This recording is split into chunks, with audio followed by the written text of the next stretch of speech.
Колежки, добър ден. Кажете нещо за днешния риболов. Така, много е горещо времето. Краката ме жарят. Защо? Много коприва, много комари. Виждам, че сте и леко кална.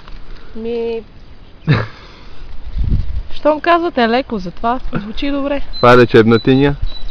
Няма да ви бъдат вече краката. Да, лечебно можех да падна, се пребия. Кажете нещо за вашия Вобера Сакура. Виждаме, че вече е с едно око. Защо е така? Кьорчо може да му викаме, или? Явно поприхванал нещо на пиратския стил.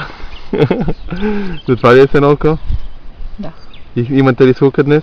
Едно почукване само. Ако беше и такова изобщо. На кракджак? Уж? Да. Нещо друго да кажете интересно. Форумното пространство вече изпитва остра нужда от вашите така ретроспективни коментари. Значи за автограф ще се разберем по-късно. Не взимам скъпо. 5 лева. Какво е? Вие си купувате въдици за по 1000, 5 лева за автограф.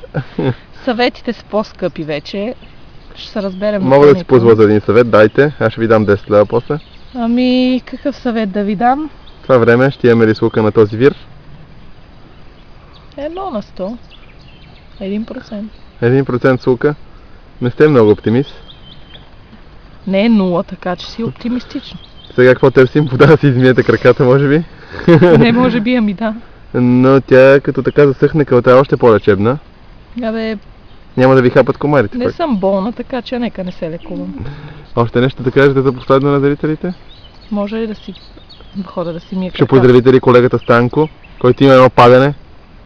Заден тулуп е направил.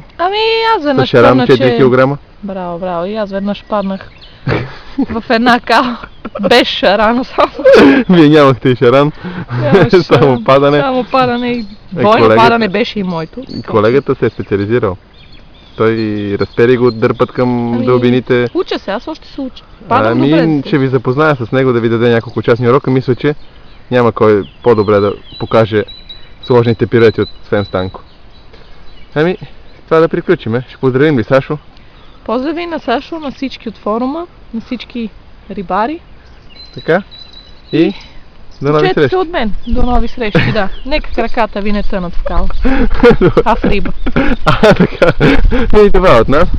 До нови срещи.